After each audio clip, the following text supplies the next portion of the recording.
বাঘের অভয়ারণ্য মিরপুরে ধরাশায়ী পাকিস্তানিরা।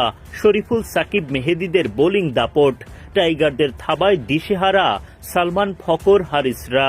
চোখের পলকে পলকে উইকেট এলো বাংলাদেশের ঘরে। দাপটে পারফরম্যান্সে রেকর্ড গড়া জয় লিটনদের। এক ম্যাচ হাতে রেখেই সিরিজ জয়ের উদযাপনে মাতল টিম টাইগার্স। পাকিস্তানকে 134 রানের লক্ষ্য দেওয়ার পর ইনিংসের শুরুতেই টাইগার বোলারদের দাপুটে বোলিং। শুরুটা অবশ্য হয় রান আউটে।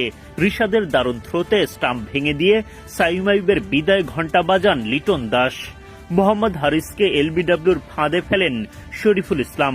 গোল্ডেন ডাকের শিকার হয়ে মাঠ ছাড়েন হারিস। শরীফুল তার পরের ওভারে তোলেন ফখর জামানের উইকেট। শরীফুলের পর তানজিম সাকিবের জোড়া আঘাত। ইনিংসের পঞ্চম ওভারে পরপর 2 বলে উইকেট তোলেন সাকিব। প্যাভিলিয়নে পাঠান হাসান নওয়াজ ও মোহাম্মদ নওয়াজকে। 2 নওয়াজি রানের খাতা খুলতে পারেননি। মাত্র 15 রানের মধ্যেই সফরকারীদের 5 উইকেট তুলে উঠতে থাকে বাংলাদেশ। পেসারদের পর স্পিনার শেখ মেহেদীর আঘাত। মেহেদী বিদায় ঘণ্টা বাজান পাকিস্তান অধিনায়ক সালমান আঘার। তাওহিদ হৃদয়ের ক্যাচে মাঠ ছাড়া সালমান করেন 29 বলে 9 রান। মাত্র 30 রানে 6 উইকেট হারায় পাকিস্তান।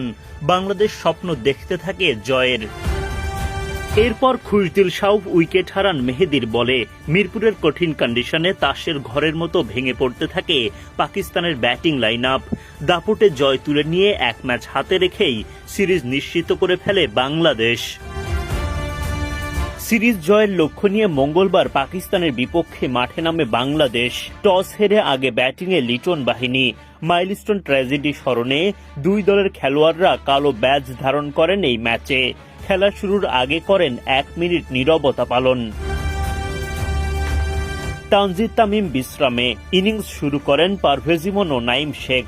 ফাহিম আশরাফের বলে উইকেট কিপার মোহাম্মদ হারিসের গ্লাভসে ক্যাচ দিয়ে বিদায় নেন নাইম। 7 বল খেলে মাত্র 3 রান করতে পারেন তিনি। উইকেটে এসে সুবিধা করতে পারেননি অধিনায়ক লিটন দাস।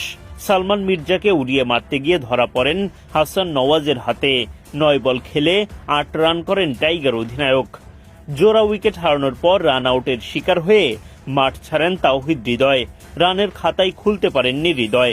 মাত্র 25 রানের মধ্যে 3 উইকেট হারায় বাংলাদেশ। পাওয়ার প্লে শেষ হওয়ার আগেই আরও একটা উইকেট হারায় বাংলাদেশ।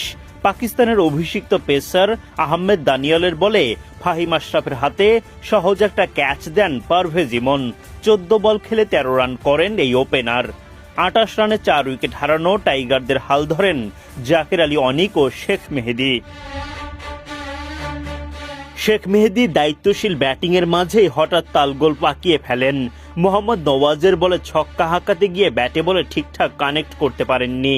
ধরা পড়েন হাসান নওয়াজের হাতে।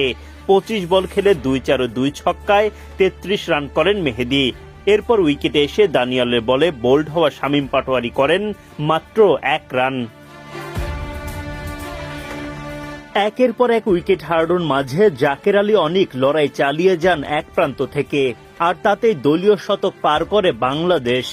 শেষ পর্যন্ত মিরপুরের উইকেট বিবেচনায় লড়াকু পুঁজি পায় লিটন বাহিনী। বাঘের অভয়ারণ্য মিরপুরে ধরাশায়ী পাকিস্তানিরা। শরীফুল সাকিব মেহেদীদের